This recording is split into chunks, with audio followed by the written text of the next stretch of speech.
जिनके विमल उपदेश में सबके उदय की बात है। समभाव समता भाव जिनका जगत में विख्यात है। जिसने बताया जगत को प्रत्येक कण स्वाधीन है। करता न हरता कोई है, अणु अणु स्वयं में लीन है।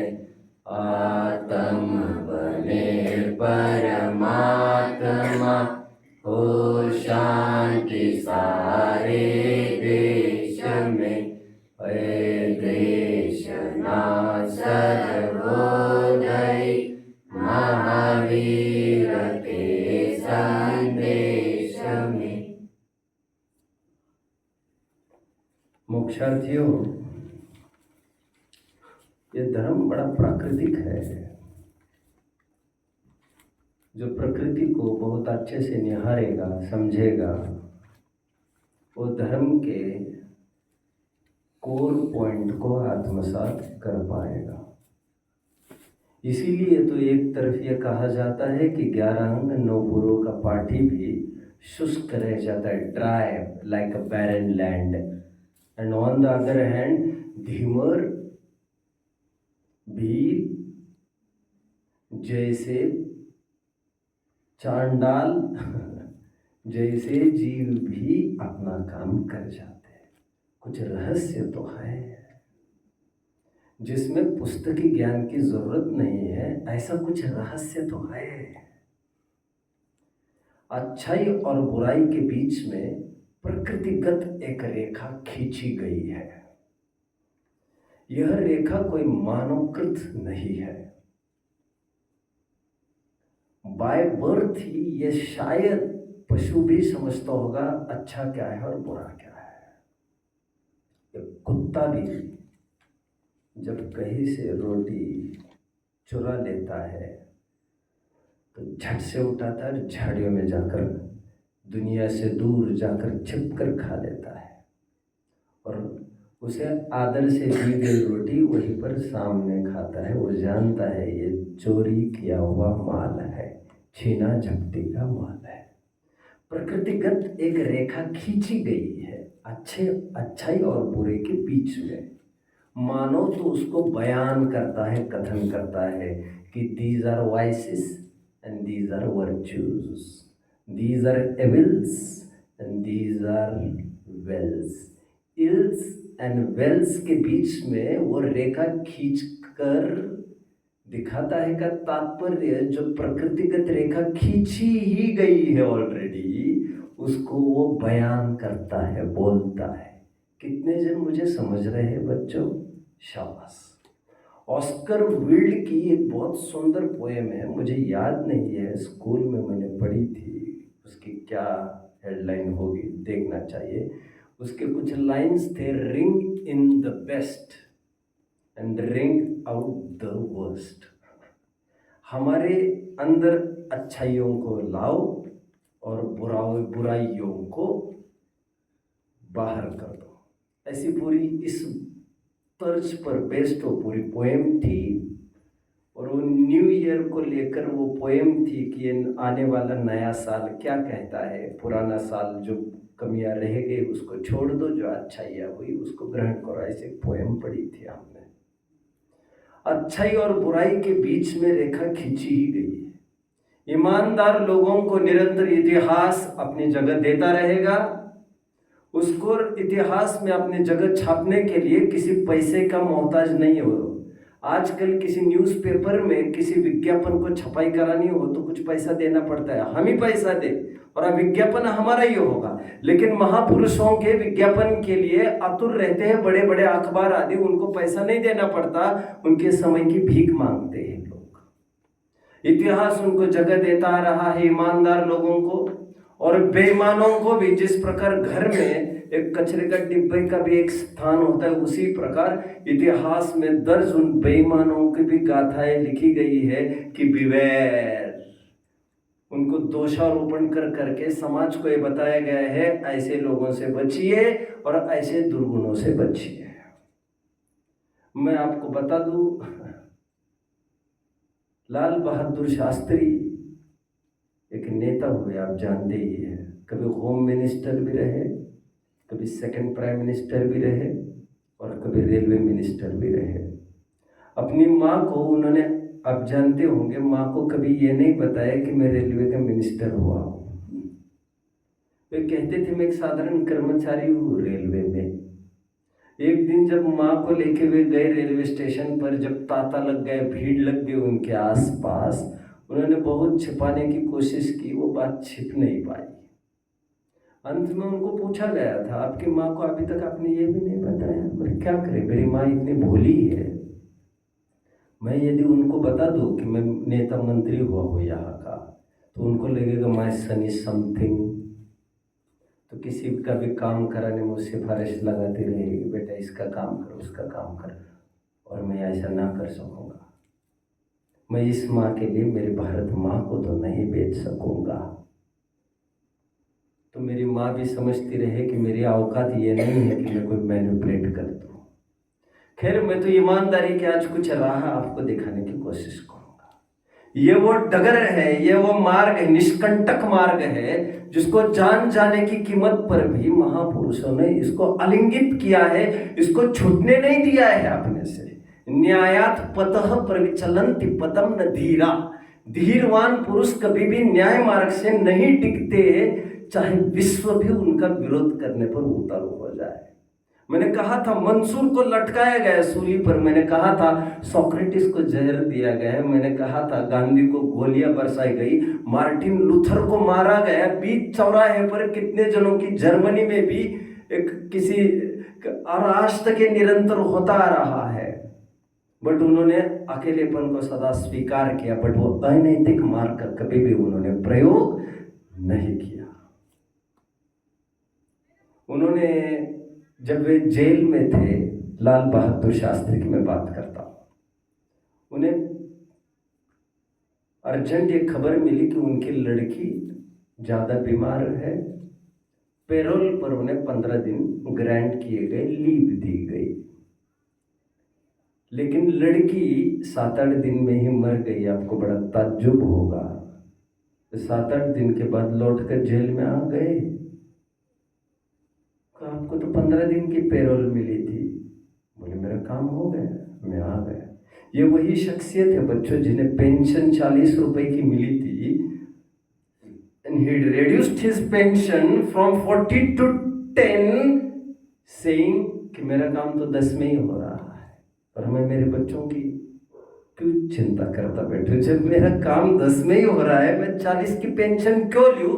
यहाँ तक कि लड़के का प्रमोशन किया गया था अवैध तरीके से, वो भी उन्होंने ऊपर का सिस्टम तक हिलाकर वो प्रमोशन को रोक दिया कि ये नहीं चलेगा। यहाँ तक कि जब लोन भी उनका सैंक्शन किया गया था एक 4 व्हीलर के लिए, उनके लड़के का लोन, तो उन्होंने बैंक को, मैं भूल रहा हूँ, I think that was PNB bank, Punjab national bank में उन्होंने एक लेटर लिखकर वहां से सब रिकॉर्ड मंगाया कि बाकी जनों के लोन इतने फटाफट करते हैं कि आप लोग, कि प्राइम मिनिस्टर का लड़का है इसलिए आपको सहूलियत दे रहे हैं, क्या उनको लटका दो क्या सबको? कोई पार्शियलिटी नहीं चाहिए मुझे। ऐसे ऐसे ईमानदार लोग हमारे बीच में रहे हैं जिन्हें इतिहास चाहकर भी कभी नहीं भूल सकता। आज कोई लाल बहादुर शास्त्री की प्रॉपर्टी नहीं पूछता, उनका त्याग और तपश्चरण ही उनके मेरिट माने जाते हैं। इतने अचरज की बात है, यह सब समझते हुए भी हम कितनी बेवकूफी करते हैं, ऊंचाई की परिभाषा ही भूल जाते हैं और ऊंचाई चढ़ना, ऊंचाइयों को हासिल करना के रट लगाए रहते हैं। बट वह ऊंचाई नहीं जिसका आधार सच्चाई नहीं। अब्राहम लिंकन ने केस लिया वकालत में बच्चों, अब्राहम लिंकन कौन? मिस्टर पारस भैया, वॉज अब्राहम लिंकन बोलना चाहिए। Abraham Lincoln was 16th president of US. दास मुक्ति का मसीहा कहा जाता है इन्हें। जब इन्होंने केस ली एक जन की, तो उन्होंने कहा कि मैं इस केस को जीतने के लिए चाहे जितनी रकम अदा कर सकता हूं। ये कौन कह सकता है? ये कौन कह सकता है? ये वही कह सकता है जिसकी केस में कुछ लचरता हो। तो अब्राहम लिंकन ने पूरी केस स्टडी करके ये कहा, sorry I can't take your case, कि मैं चाहे जितना पैसा दे सकता हूं। नहीं, कहते मैं ये सोच रहा हूँ ये जब मैं केस लड़ाता रहूंगा आपकी, और जब मैं ये बोल रहा होऊंगा कोर्ट में जज के सामने, मैं इमेजिन कर रहा हूँ जब मैं बोल रहा होऊंगा और जब बात रखूंगा, ये the back of the mind, मेरा कॉन्शियस सबकॉन्शियस माइंड, मेरी अंतरात्मा, मेरी जमीर कितनी कोसेगी मुझे और ये कहेगी Lincoln you are a liar, Lincoln you are a liar, Lincoln you are a liar. तकलीफ यह है, कह रहे तुम्हारे case, your case is fundamentally strong but it's ethically weak my dear, and I fight ethically strong cases. नैतिक रूप से तुम्हारी केस एकदम ढीली है, फंडामेंटली बड़ी स्ट्रांग होगी। नैतिक रूप से समझ में आ रहे ना? इसमें छल दंभ छिपा है, इसमें टेढ़ी उंगली से घी निकालने की बात छिपी है, इसमें किसी गरीब के गले घोटने की बात लिखी गई है। वो केस में चला नहीं सकता जिसमें मुझे स्टैम्प करना पड़े, कुचलना पड़े मेरी नैतिकता को। एथिकली जो वीक केसेस है, I can't run that cases. और उन्होंने उस केस को नहीं चलाया। अब्राहम लिंकन को आज याद इसलिए नहीं किया जाता उनके पास कितना पैसा था, और शायद ही किसी ने उनकी प्रॉपर्टी निकाली हो, जरूरत भी नहीं पड़ी होगी, क्योंकि उनकी प्रॉपर्टी, उनका सौंदर्य, उनके गुण हुआ करते हैं। क्रिकेट फील्ड में मैं ले चलता हूँ थोड़ा सा आपको। आई थिंक ऑस्ट्रेलिया के एक बैट्समैन थे, एडम गिलक्रिस्ट, नाम सुना है किसी ने? Adam Gilchrist. बच्चों, जब ट्रायंगुलर सीरीज चल रही थी तब कोलंबो में, what is the capital of Sri Lanka? Colombo में सेमीफाइनल्स चल रही थी। सेमीफाइनल्स थी श्रीलंका वर्सेस इंडिया, और उसमें सेमीफाइनल में, नहीं sorry I shifted. Adam Gilchrist की मैच तो मैं कह नहीं पाऊंगा। I think it was in 2003 में जो वर्ल्ड कप हुआ था, I am talking about that. क्या कहा मैंने? 2003 में वर्ल्ड कप हुआ था, उसके सेमीफाइनल्स में आ गई थी ऑस्ट्रेलिया की टीम। एडम गिलक्रिस्ट ऑस्ट्रेलिया का क्रिकेटर है, और उसमें खूब अपील की सामने वाली टीम ने, शायद श्रीलंका की ही टीम थी, अपोजिट में देखना पड़ेगा। खूब अपील किया कि ये आउट है, और अंपायर ने आउट नहीं दिया, but Adam Gilchrist walked out towards pavilion. And Adam Gilchrist ने पहली बार नहीं किया है, उनकी लाइफ में यह 12वीं बार था जब अंपायर कुछ डिसीजन दिया ही नहीं, क्योंकि मुझे तो पता ही है ना मैं आउट हूं कि नहीं हूं, मुझे तो पता ही है मैं आउट हूं, तो मुझे क्यों राह देखना चाहिए अंपायर क्या कहता है। यहां तक के अंपायर ने नॉट आउट दिया। एडम गिलक्रिस्ट हमेशा याद रखे जाएंगे इस विश्व में। अहमियत मेरी नजर में उनकी नहीं है किसने कितनी सेंचुरीज लगाई, अहमियत उसकी है मेरी निगाह में जो एथिकली स्ट्रांग वर्क करता है। मैं केवल नैतिकता के केसेस लेता हूं। इन ईमानदारों को निरंतर याद किया जाएगा। बच्चों, इनको याद करो कि गीत गाने की जरूरत नहीं है, आप इनको भूल नहीं पाएंगे। Come on the other hand. अब एक दूसरे नजारे को मैं आपको दिखाने की कोशिश करता हूं नजदीक से बच्चों। अफजल खान का सरदार कौन था बच्चों? Krishnaji Bhaskar. He was a Hindu, a Brahmin, जो अफजल खान का सरदार था। जब अफजल खान का वध किया था शिवाजी महाराज ने, तो उसका वध करते ही शिवाजी पर अटैक करने वाला कृष्णाजी भास्कर ही था। जिस अटैक को बचाने के लिए, डिफेंड करने के लिए बीच में आए थे जीवा। जीवाजी क्या महाल क्या, पर इसीलिए कहा जाता है जीवा म्हणून वाचला शिवा। अरे आप महाराष्ट्र के हो, आपको इतना तो पता होना चाहिए।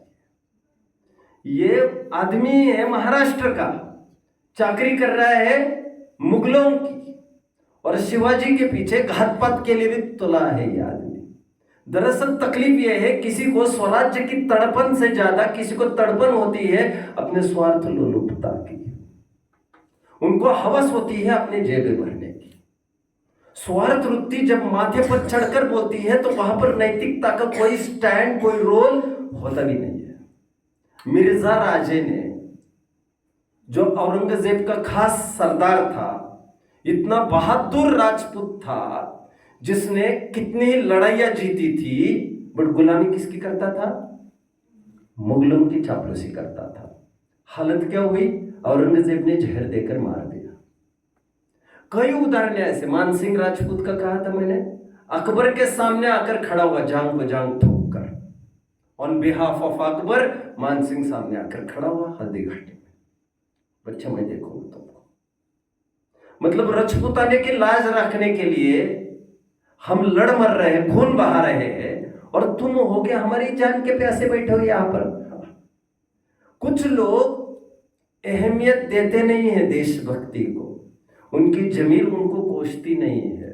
उनके सामने एथिक्स, मॉरल्स, नैतिकता, नीति, न्याय, जस्टिस ऐसे कोई शब्द उनके नहीं होते। बाय हुक और क्रुक एनी हाउ, नीति अनीति कुछ नहीं देखते जिससे अपना स्वार्थ पोषण हो, ऐसे काम वे करते हैं। याद रखेगा इतिहास उनको भी हमेशा कि ये गद्दार, इन्होंने क्या क्या नहीं किया हमारे विकास को रोकने के लिए। क्रिकेट फील्ड के तो आप सब जानकर हो ही। अजरुद्दीन, मोहम्मद अजरुद्दीन क्रिकेटर का नाम सुना है आप लोगों ने? सुना है? नहीं सुना है। ये कभी कैप्टन रहे अपनी इंडियन टीम के। लगभग मैं बात कर रहा हूं, लगभग जहां तक मुझे याद आ रही है 85-90s की बात होनी चाहिए, और पहले की भी हो सकती है। 85 की बात होनी चाहिए, जितना मेरा स्मरण मुझे साथ देता है, और बहुत अपने फॉर्म में था ये। अजरुद्दीन, मनोज प्रभाकर का नाम सुना है? नहीं सुना आपने। अजय जडेजा का नाम सुना है? सबने सुना है। ये कभी इंडियन टीम के लिए क्रिकेट खेलते थे बच्चों, और जो ट्रायंगुलर सीरीज की मैं अभी बात कर रहा था थोड़ी देर पहले, उन्होंने अगेंस्ट श्रीलंका ही, उन सब ने जब मैच फिक्सिंग का दौर बस चालू हो गया, और उन्होंने मैच फिक्सिंग समझते हो, भारत के ही साथ गद्दारी, भारत में ही रहकर पैसे के बल पर ये केस मैनेज कर लिया, ठीक है हम मैच को हार लेंगे। और आप जानते होंगे ये तेंदुलकर को पता चला कि इन सबको मैनेज किया गया है। जब उन्होंने सुना कान से अपने कि आज का मैच हारना है, तो वो गांगुली के पास आकर ये बोले, सौरभ गांगुली तो जानते ही होंगे, ये ओपनिंग के लिए आते थे दोनों, और दोनों ने यह तय किया कि आज हम मैच तो नहीं हारने देंगे। फील्ड पर बरकरार रहे दोनों, लगभग 40, 42, 43 ओवर दोनों ने खेल कर निकाल ली, वो मैच भी जीत लिए। नहीं भी उसके बाद इन इन क्रिकेटर्स का कोई नाम लेवा रहा नहीं बच्चों भारत में। मैं कहना नहीं चाहता, इतने हल्के शब्दों का प्रयोग करना नहीं चाहता, कुत्ते जैसे पशुओं को मैं बीच में नहीं लाना चाहता, लेकिन इनका नाम लेने वाला कोई भी नहीं रहा बाद में। इनकी हालत इतनी बिगड़ गई मैच फिक्सिंग में जब पकड़े गई। बीसीसीआई क्या रहता है इसका एसोसिएशन, बीसीसीआई एक एसोसिएशन है जो काफी उनकी पूछताछ इंक्वायरी जारी रही सालों तक, और इतनी छानबीन हुई, किसी को कितने दिन के लिए बहिष्कार, किसी को किसके निपटाई दिया करियर सबका। Once a thief always a thief. और एक बार दाग लग गया ना तुम पर, बस वो दाग पक्का है अभी तुम्हारे ऊपर, तुम चाहकर भी उसको धो नहीं सकोगे। कुछ कुछ दाग ऐसे होते हैं, एक बार आप गलती करो और उनकी नजर में गिर जाओ, फिर से चढ़ने का कोई मौका नहीं रहता है, खत्म, आउट आउट। और सज्जनों की नजर में गिरने का नुकसान यही है, तुम्हें संभल के कोई अवसर खत्म हो गए तुम्हारे। हालांकि कोई भगवान तो है नहीं यहाँ पर, भगवान की भी नजर में गिरने से हमारा तो बाल बाका नहीं होता, बट तुम तो भगवान नहीं हो ना। बात ये इतनी सी ही तो तकलीफ है, ये तो भगवान ही बोल सकता है। बच्चों, इस क्रिकेट की फील्ड में, फुटबॉल की भी फील्ड में मुझे याद आता है कई जनों के आइकॉन थे कभी, डिएगो मैराडोना, सॉकर फुटबॉल के, ये स्पोर्ट्स का जानकार है, ऐसे दिख रहा है। मुझे जानकारी कुछ भी नहीं है बच्चों दुनिया की, और मुझे कोई जानकारी चाहिए भी नहीं। मैं कुछ चूक जाऊँ तो मुझे बताना भी नहीं आगे पीछे, मुझे कोई मतलब भी नहीं, मैं मेरा काम निकाल रहा हूँ अभी फिलहाल। डिएगो मैराडोना कभी अर्जेंटीना का फुटबॉल प्लेयर था, सॉलिड प्लेयर माना जाता था, वर्ल्ड कप इन्होंने बहुत बार जीते भी थे, आदि आदि आदि आदि। बट मुझे आज ये कहना है बच्चों आपको, ये वही सब प्लेयर्स है जिनको बाद में कभी स्टेरॉइड्स के सेवन में यूरिन टेस्ट्स वगैरह में ये पाए गए। यूरिन टेस्ट समझते हो, ये आपकी पैथोलॉजी लैब की बात नहीं कर रहा हूँ मैं, बीमारी सुमारी की। ये यूरिन से ये पता चलता है इन्होंने स्टेरॉइड्स का सेवन किया कि नहीं, ड्रग्स का। शेन वॉन नाम सुना है, शेन वॉन, इयान बॉथम नाम सुना है, ये सब ड्रग्स का सेवन करते पाए गए थे। अच्छे क्रिकेटर्स थे ये भी, अच्छे फुटबॉल प्लेयर्स रहे ये भी, अच्छे एथलीट्स जो रहे, एक बार दाग लग गया तुम्हारे ऊपर स्टेरॉइड्स का सेवन करके, ये मैचेस खेलता है, कृत्रिम ताकत को आजमाता है, एक बार रेपुटेशन आपका स्टेक पर आ गया, खत्म। Once a thief always a thief.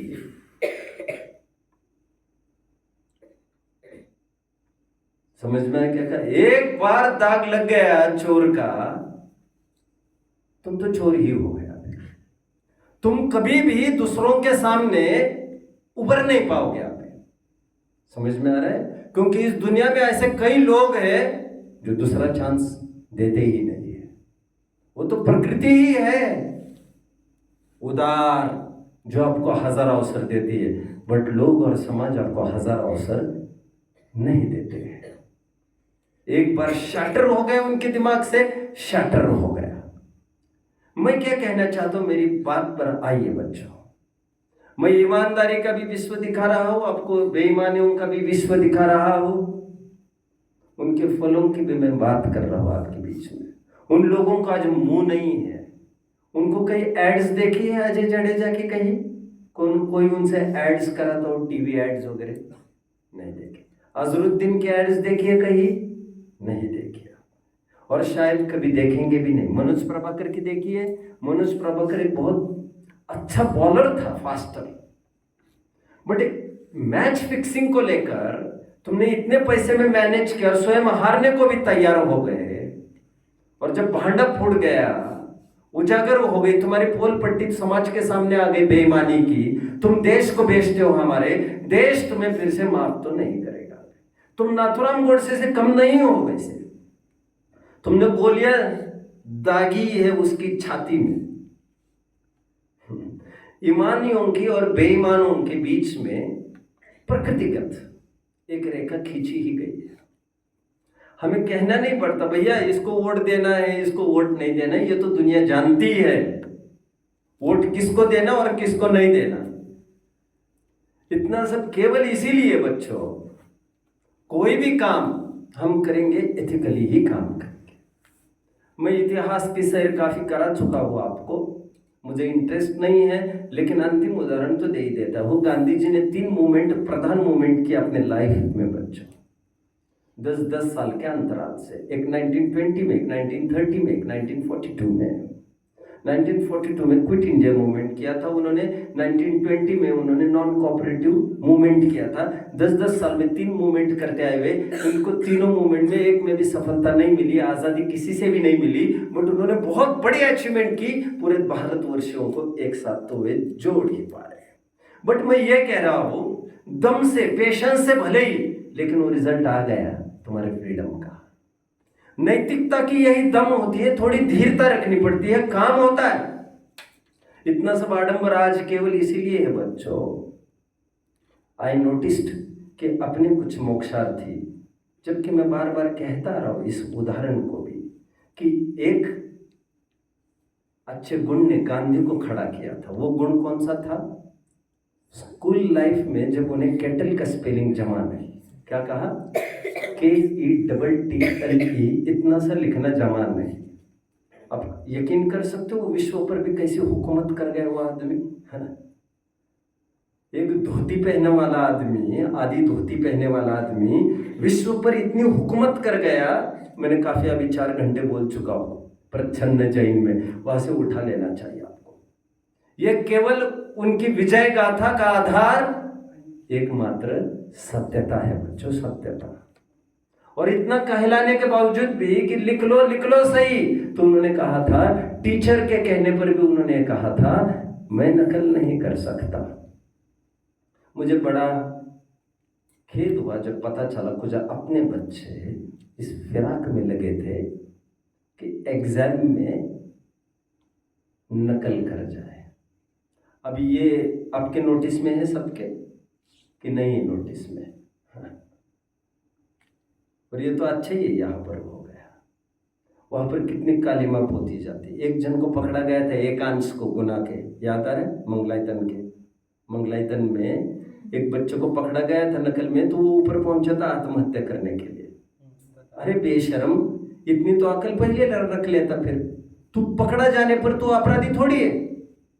पकड़े जाने पर अपराधी नहीं होते, पकड़े जाए अथवा न जाए अपराध तो पहले ही हो जाता है। दुनिया की नजर में अच्छा रहना एक और बात है, और अच्छा रहना और बात है।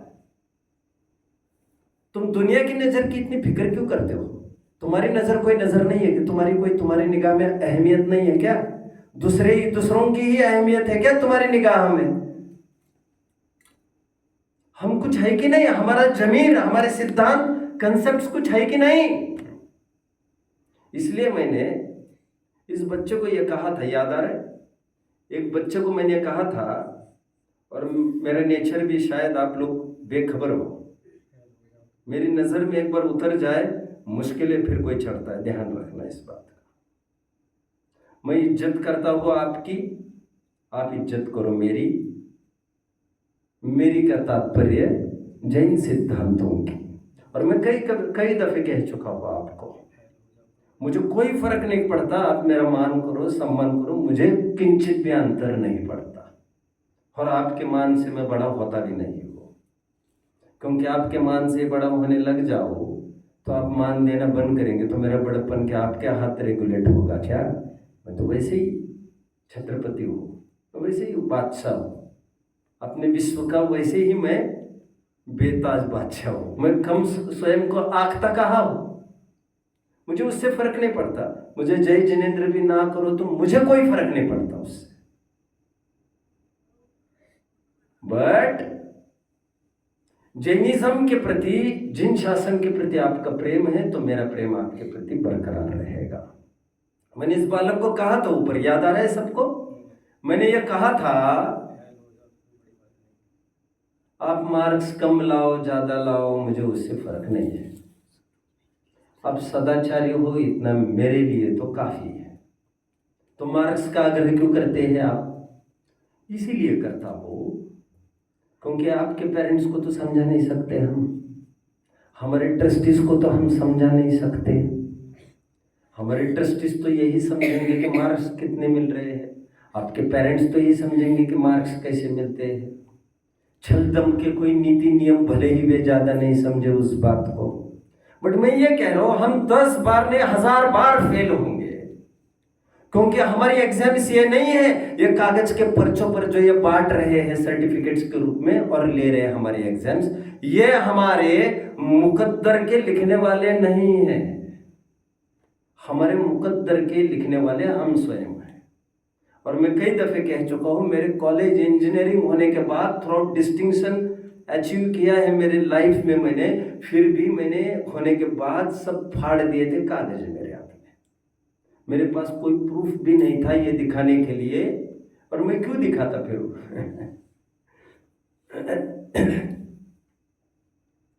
हुनर बोलना चाहिए आपका। क्या कहा? आपका हुनर, आपका कैलिबर, आपकी एबिलिटी बोलना चाहिए आपको देखकर। आपके कागजों को देखकर हम तुम्हारा हुनर पढ़ते रहे तो कागज पढ़ने वाला भी मूर्ख, महामूर्ख है। मैं सही कह रहा हूं आपको। मुझे इंटरव्यू लेना और कोई मुझे अकल ये दे, आप ऐसा देखो वैसा देखो, पिछले साल के मार्क्स देखो, भैया तुम ले लो, तुम ले लो, मैं जब लूंगा तुम मेरे को बीच में बात मत करो। आंखों का खेल है, मैं 2 मिनट में परीक्षा कर लूंगा। That is mark. तो कूद के दिखाओ, बैठ के दिखाओ, उछल, ये सब मेरे झमेले नहीं है। उछल कूद तो तुम करते रहना, वो मैं नहीं कराऊंगा तुमसे। मेरी निगाह है, मेरी निगाह है, मेरी पहचान मेरी पहचान है, वो तुम वहां तक उतर नहीं सकते। समझ में आया क्या कहा? और हम तुमको यकीन दिला नहीं सकते कि हमने क्या पढ़ा है आंखों से। तुम्हारे माता पिता तो यही कहेंगे जिनेंद्र को कितने मार्क्स है, जिनेंद्र बेटा चलो घर पर, तुम्हारे मार्क्स नहीं आ रहे यहाँ पर, तो तुम्हें ले ही जाएंगे यहाँ से, तो हमारा तो एक अंग चला जाएगा ना। समझ में आ रहा है आपको? हमें तो लगेगा ना, अरे जिन शासन से मुकर गए, ये ओ ग्रास मुंह तक आ गया, छीन लिया गया। इसके पापा को तो समझा नहीं, ये तो कहीं स्कूल में भी दाखिल करेंगे, बना देंगे कदाचित डॉक्टर इंजीनियर भी, उनको यदि समझ हो वैसी, उनको लग रहा होगा बना भी दे कदाचित, बट भी इस बात से बेखबर है उन्होंने यहाँ से हटाकर कितना नुकसान किया। ये हम आपके माँ बाप को समझा नहीं सकेंगे ना। सभी माँ बाप एक तरीके होते भी नहीं है ना। कई माँ बाप तो इसी से इवेल्युएट करते हैं कि इसको मार्क्स कितने मिलते हैं, नहीं है तो आ जा बेटा, वो यहाँ पर इतने मिलते तो वहां पर इतने मिलते हैं। तुम धर्म को किसी पलड़े में कोई स्थान रखोगे भी कि नहीं? तो मेरी निगाह में कोई अहमियत नहीं है, आप सदाचारी और नैतिक बने रहो, इतना मेरे लिए काफी है। मुझे बड़ा खेद हुआ बारंबार प्रेरणा की जाने पर भी ऐसा हो गया। और क्या है बच्चों, मैं आपको एक माइंडसेट की बात करता हूं, माइंडसेट की। दरअसल बात यह है बच्चों, हमारे महाराष्ट्र की इसी पवित्र भूमि पर एक संत हुए हैं, संत तुकाराम महाराज। नाम सुना है? बहुत अच्छा, बहुत अच्छा। इनके अभंग है बच्चों, समझे? पढ़ने चाहिए, सबको पढ़ना चाहिए। आपको लगेगा ये क्या बोल रहे हैं, अरे मेरा दाव लगे मैं सब कुछ पढ़ लूंगा। मस्जिद में जाने से ग्रहित विद्यार्थी नहीं होते। समझ में आया क्या कहा? यदि होते तो जिन मंदिर में रोज धक्के खा रहे एक आध बार सब मृत्यु हो जाते ना। अभी अभी कह रहा था मैं, समझे क्या? अब अभ्यास तो करो, what is happening all around. Tukaram Maharaj ने अपने का अभंग में बहुत अच्छी बात लिखी है बच्चों, बहुत प्रसिद्ध है, आप लोग शायद मुझे कंप्लीट भी करोगे। ठेविले अनंती तैसे छे रहावे, नहीं जानते क्या है वो पूरी लाइन? ठेविले अनंती तैसे छे रहावे, क्या है पूरी लाइन वो? चित्त असु ध्यावे समाधान। आहा, नहीं सुना आप लोगों ने ये भी? ठेविले अनंती तैसेची रहावे। बहुत सुंदर लाइन है, बहुत सुंदर लाइन है। बचपन से आज तक भी ये लाइन नहीं भूला मैं, तुकाराम महाराज।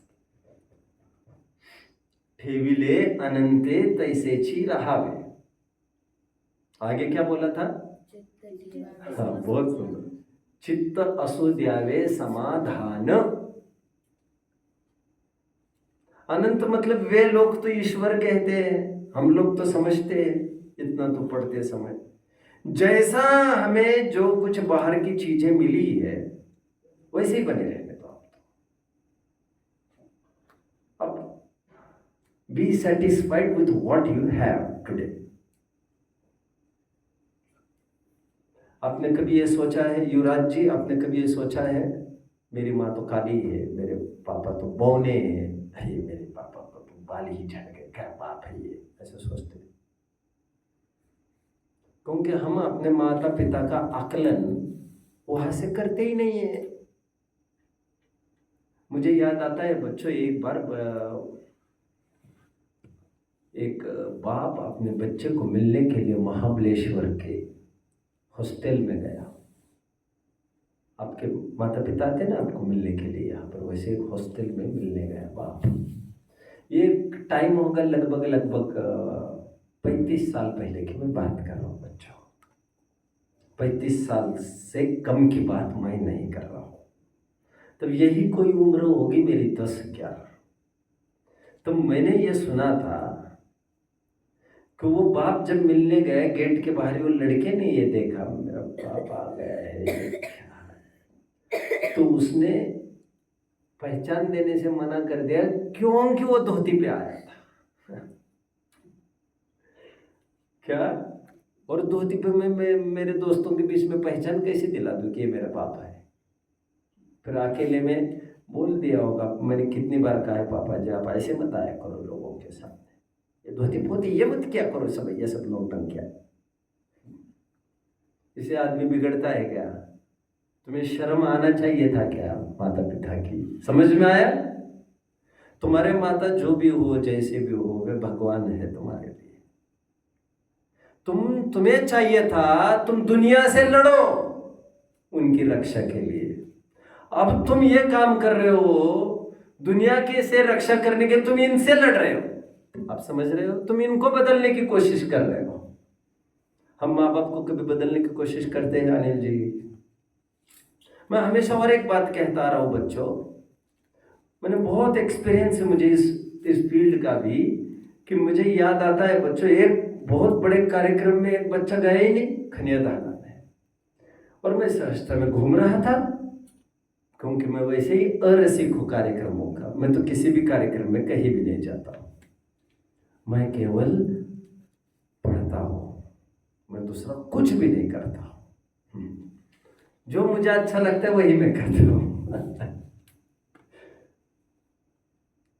कभी पुस्तकों को, कभी प्रकृति को, कभी अपने को, मैं निरंतर पढ़ता रहता हूँ। मैं कुछ कह रहा था वैसे ऐसे ही टहलने लग गया थोड़ा बहुत पोर्च में। बच्चों के ही साथ मेरा रूम भी था, तो वैसे ही टहला तो देखा मैंने एक रूम में एक जन गया ही नहीं है। क्यों भैया तुम क्यों नहीं गए? उसका नाम भी मैं बताता हूँ, अनुभव। अरे कहाँ का था क्या मालूम, कितने अनुभव को पढ़ाया है। तो मैंने कहा क्यों, उसका चेहरा आज भी याद आता है। तो उसने ये बोला मुझे, that pinched me so much. उसने बोला मेरे पास अच्छे कपड़े नहीं है। मैंने कहा इसमें क्या दिक्कत है? बोले नहीं, न जाने में मुझे कोई आपत्ति नहीं थी उसके, तुम्हें शर्म क्यों लगती है जो तुम्हारे पास है वो उसके लिए, और जो तुम्हारे माँ बाप ने तुम्हें दिया है तुम उसमें सेटिस्फाइड रहो। जो हमारी औकात है तुम उसमें संतुष्ट हो। जो कपड़े हमें मिले हैं, जो कान नाक आँख मिले हैं, जो रंग आदि मिला है, यहाँ तक कि जो आज मैं बात कर रहा हूँ जो बुद्धि हमें मिली है उसमें सेटिस्फाइड रहो। अनिल भैया जानते हैं कि मैं सोम भैया जैसा हो नहीं सकता, इसलिए वे खुश है। आप समझ रहे हैं? और वे फिर भी खुश है, उनको कुछ नहीं चाहिए, उनको 80-80 नहीं चाहिए, ना 90-90-95 चाहिए कुछ। वो खुश है अपने में। वो कह रहे मेरे 60 से 70 हो गए, मैं खुश हूँ। 70 से 75 आ गए, बहुत अच्छे मिल गए, मुझे कोई टेंशन नहीं है। जब मैं खुश हूं तो फिर औरों की क्या बात है इसमें? समझ में आया? और ज्यादा परसेंटेज मतलब बड़ा हो गया, छोटा परसेंटेज मतलब छोटा हो गया, ऐसा नहीं। मैं फिर से कह रहा हूं, ये पर्चे, कागज के पर्चे ये तय नहीं कर पाएंगे कौन बड़ा है कौन छोटा है, ये तो आने वाला समय तय करेगा। आप इसे अप्लाई कैसे करते हो? गांधी जी की डिग्री कौन देखने जाता है? एक गांधी ने जिसने नकल करने से इनकार कर दिया। खैर मैं और एक कुछ बात कह रहा हूं। मैं पहले तो एक कंसेप्ट लैंड कर दिया आपके बीच में, बुनियादी कंसेप्ट जो भी हमारे पास है उससे सेटिस्फाइड रहो। जैसे माता पिता है हमारे, जैसी परिस्थिति है उनकी, सबके घर अभय जैसी 15 लाख की गाड़ी तो हो नहीं सकती ना, हो सकती है। और अभय जिस दिन कॉलर ऊपर करेगा वो जानता है क्या हो सकता है। समझ में आ रहा है? प्रतिकूलताएं भी है घर में, अनुकूलताएं भी है। कितने भी पैसे देने पर प्रतिकूलताओं का निवारण तो नहीं हो सकता ना। कभी भी किसी समय में प्रतिकूलताएं दबोच लेती है। जो हमारे पास है, हम कभी ये नहीं करना तुम्हारा जैकेट दे दो भैया मुझे पहनने के लिए 1 दिन 2 दिन, तुम्हारा ब्रेसलेट दे दो 1 दिन 2 दिन, तुम्हारा घड़ी दे दो 1 दिन 2 दिन। ये भिखारीपन की आदत लग जाती है बच्चों, समझ रहे हैं? यदि हम संतुष्ट नहीं है जो हमारे पास है उससे, तो फिर इसका उसका आदत लग जाती है और यहां तक बात बढ़ जाती है। जैसे नकल ही की बात है ना, जो मैं अभी कह रहा हूं, जितना हमें मार्क्स आएंगे ओके, हम फर्जीपना उसमें करेंगे नहीं। कोई आकर भी ड्रॉप करेगा हमारे सामने, ये है नकल, हम नहीं ना देखेंगे किसी का, ना दिखाएंगे भी किसी को, ना आलस प्रमाद को प्रश्रय देंगे, ना स्वयं आलसी प्रमादी बनेंगे। और जो भी हमारे पुरुषार्थ से बना है बन गया है, बस खत्म। जो भाग्य से बनेगा बनेगा। छीना झपटी से चाहे जिस प्रकार हम नहीं करेंगे काम, मैच फिक्सिंग से, ड्रग्स आदि से, जो जिसने भी किया है नॉन एथिकल वर्क, उनको नजर से उतार दिया गया है फिर। और अब विचार करो जरा, मैं दूसरी बात करता हूं बच्चों। मैंने पहले भी आपसे कभी बात की ही होगी। आपने किसी की चप्पल चुरा ली, कौन सी कंपनी की सबसे महंगी चप्पल आती है? भारत जी तो कहा जानते ये सब बातें। उनके लिए तो एक फ्लाइट की चप्पल है 100 रुपीज, और उनके लिए वो सब कुछ है। अब ये सोम जाने बाटा बड़ा है कि क्या बड़ा है, हमें कोई मतलब नहीं है, ये हमारे लिए सब कुछ है, ये बढ़िया बात है। लेकिन आप कल्पना करो, यदि हमारी बाहर निकले और चप्पल किसी ने चुरा ली है, मैं कई दफे उदाहरण देता हूँ, चुरा लिया तो कोई पहनकर चला गया। कुछ लोग ऐसे भी होते हैं, बिना पूछे कहीं भी पहनकर चले गए तुम कोई। अब हमें हमारी चप्पल नहीं दिखी और आपको डर गए कि चप्पल कहाँ चली गई, तो आपके दिमाग में क्या भाव आता है? तुरंत क्या भाव आता है? जनरली यहाँ नहीं आते तो क्या भाव आता? दूसरे की, और दूसरे हजारों है, चॉइस, चूज करो जो चाहिए, खुली चॉइस है। और इस चॉइस में तो क्या, जो अच्छी है वही अपनी है। कोई आदमी तो है नहीं यहाँ देखना हारा, उठा लो। अब चलो मान के चलो आपने किसी की उठा ली, अब वो आदमी वहां पर आए जिसकी उठा ली गई, उसके पास क्या ऑप्शन है? मैं क्या मूर्ख हूं नंगे पैर घर जाने के लिए? 2000 की चप्पल थी, मैं 200 की किसी की पहनकर चला जाऊंगा तो क्या अपराध नहीं कर जाऊंगा? मतलब एक चोर ने कितने चोर को जन्म दिया है? बोलिए बच्चों बोलिए। कितने जनों के मन में ठीक हो गया? कितने जनों के मन में चोरी का भाव पैदा करने के लिए आप जिम्मेदार हो? कितने जनों के मन कलुषित हुए? जितने जन आए थे सबके मन कलुषित हुए। एक चोर कितने चोर को जन्म दे सकता है? मैं आपको एक सिद्धांत बता रहा हूं, थोड़ा विचार करना।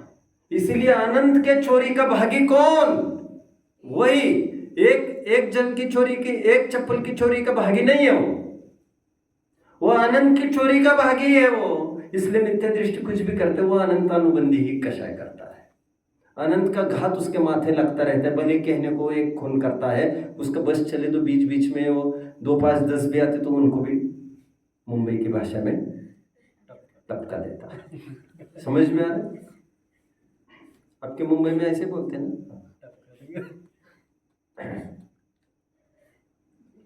अभी दूसरी बात समझो, चोरी की बात है। मैं एक हिंसा की बात करता हूं। एक गैंगस्टर ने दूसरे गैंग वाले को एक को मारा, वो क्या करेगा? उसका बदला लेने के लिए एक हत्या का फल कितनी हत्या तक चला जा सकता है? सीरीज चल सकते हैं पूरी। एक हिंसक कितने हिंसकों को पैदा कर सकता है? और लोग कहते भी है मैं मेरी क्या गलती थी, मुझे तो हिंसक बनाया है इन लोगों ने और मैं अभी चुप नहीं बैठूंगा। तो एक हिंसक कितने हिंसकों को पैदा करता है? एक गांधी जैसा हो गया तो कितने अमन और शांति पैदा करता है। मतलब हिंसा हो, झूठ हो, चोरी हो, and same is the case with कुशील परिग्रह। बच्चों, एक जॉन एफ कैनेडी हुए, नाम सुना है? जॉन एफ कैनेडी प्रेसिडेंट हुआ अमेरिकन। उनको उनका एसेसिनेशन हुआ, किसी ने खून किया उनका। इतना विचित्र खून हुआ उनका। जिसे खून करना तो उसने किसी को सुपारी दी, उसने किसी को दी, उसने किसी को दी। 5-6 जनों ने ऐसी सुपारियां देते रहे, केवल इसीलिए ताकि मूल सोर्स तक कोई पहुंच ही नहीं पाए। लेकिन हत्यारे का पता चले बिना रहता नहीं है। इस विश्व का सबसे अमीर आदमी चोर तो नहीं होता है, इतना ध्यान रखना कभी भी। और चोरी ऐसी कोई हुई नहीं है जो कभी पकड़ी नहीं गई। बात इतनी ही है कि आज पकड़ी जाएगी कि कल पकड़ी जाएगी। छोटा चोर होने पर पकड़ी जाएगी, बड़ा चोर होने पर पकड़ी जाएगी। बात इतनी ही है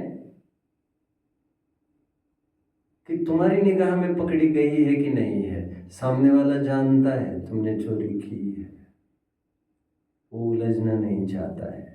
तुम उसकी धूल में, तुम उसके आंख में धूल मत झोंको। होता है, बहुत बार होता है ऐसा। मैं जानता हूँ तुमने चोरी की है, लेकिन मैं नॉलेज नहीं कर रहा हूँ, क्योंकि मैं जानता हूँ तुम बातें बनाओगे और घुमाओगे ज़्यादा, तो मैं क्यों उलझन में पड़ूंगा। मैं सोचूंगा छोड़िए इसको, तो प्रकृति देख लेगी कभी।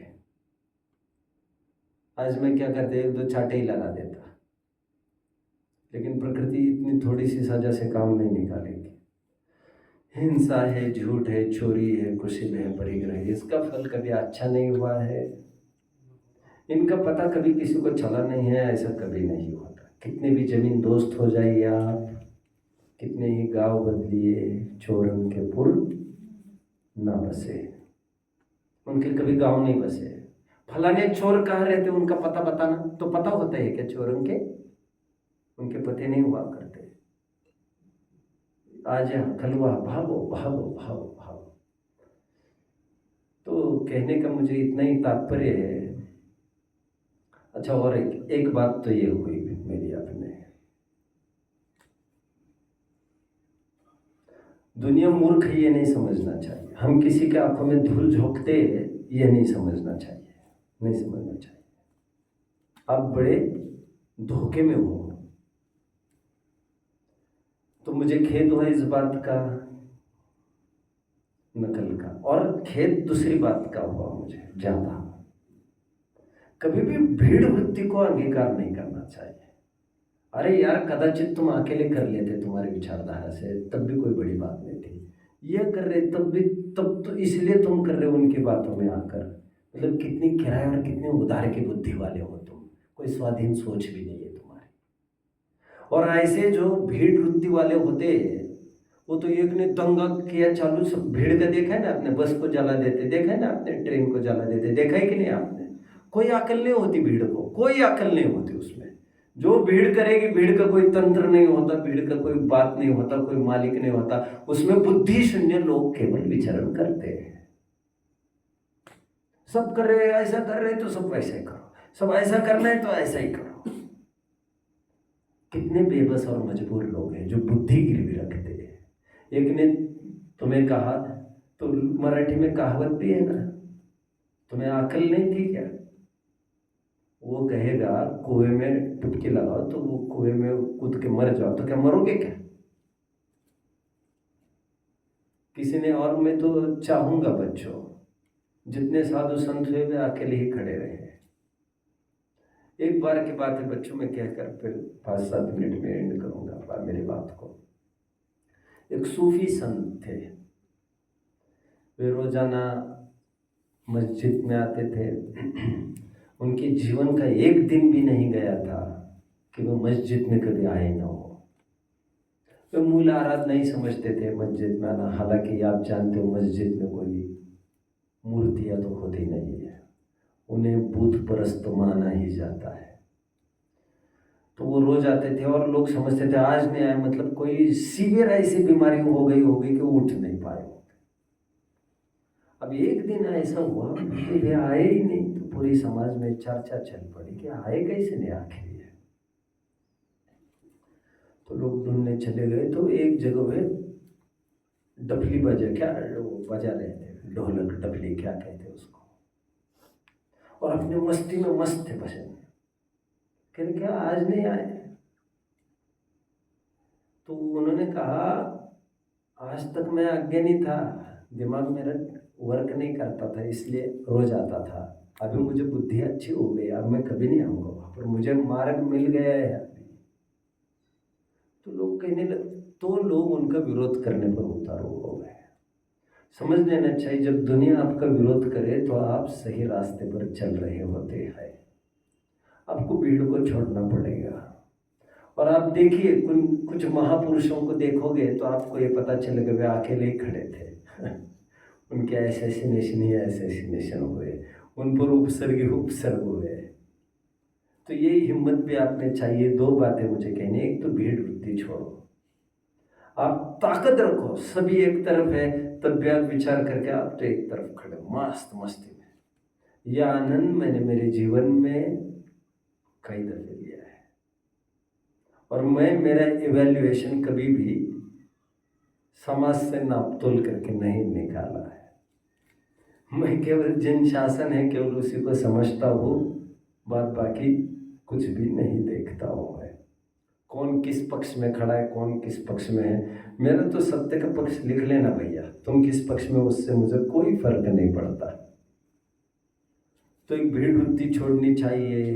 किसी की बातों में आकर मुझे पता चला 4 जन उलझ गए इन्हीं बातों में, एक तो गलत रास्ता अपनाया उसका खेद है मुझे, और दूसरी बात तो एक सामूहिक मिलके किया जा रहा है, ये सोचे बिना कि गुरुकुल के नाम की क्षति भी हो जाएगी। इस बात से आप फेल हो जाइए, उससे कोई फर्क नहीं पड़ता।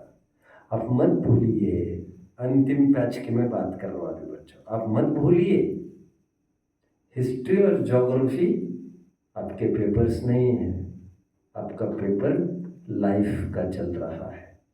मूल परीक्षा ये चल रही है। उतार चढ़ाव में आप कैसे रिएक्ट करते हो, वो परीक्षा आपकी मूल चल रही है। जीवन परीक्षा घड़ी घड़ी पर चल रही है। हर बार आपके सामने वो एक परी खड़ी मिलेगी, वुड कटर के सामने, लकड़हारा के सामने परी खड़ी थी ना, बोल कौन सा कुल्हाड़ी थी तुम्हारी, वो तो देख रही है तुम क्या कह रहे हो। इतना मूर्ख कोई नहीं बैठा है। तुम सोने की मांगोगे तो सोने की मिलेगी, बेवकूफ हो तुम, बड़े बेवकूफ हो। वो तो तुम्हें आजमा रही है, परिस्थिति तुम्हें आजमा रही है, तुम कितना गिरोगे समझ में आया। और तुम इसी में गिर जाओगे तो आगे तो बहुत गिर जाओगे तुम। बड़े बड़े गुंडे तुम्हारे में से ही तो पैदा होने वाले हैं अभी। ऐसे तो पैदा होते हैं फर्जी, कुछ काम करना नहीं, मेहनत करनी नहीं। समझ में आया? और ऐसे ही भ्रष्ट अधिकारी भी होते, भ्रष्ट नेता भी होते हैं और धर्म की फील्ड में भी आते हैं, तो वे भी भ्रष्ट ही विद्वान बनते हैं या तो भ्रष्ट ही दीक्षित हो जाते हैं। वे हर सेक्टर में भ्रष्ट ही रहते हैं, क्योंकि मेहनत पर इनकी आस्था नहीं है, इनमें धैर्य नहीं है, इनको चाहिए झटपट। समझ में आ रहा है? और ये अन्याय करते हैं उन सब के साथ जो सच्ची मेहनत से कुछ करना चाहते हैं, और उनकी भी आस्था को डिगाने की भरसक चेष्टा करते हैं ये लोग, क्योंकि जो बेचारे ईमानदारी से मेहनत कर रहे हैं उनकी भी ईमानदारी पर प्रश्न चिन्ह लगने लगता है। उनको भी लगता है हम क्यों मेहनत करें। तो तुम अकेले डिगे हो और इतने जनों को डिगाने में तुम कारण बने हो, पूरी नस्ल बर्बाद कर रहे हो तुम।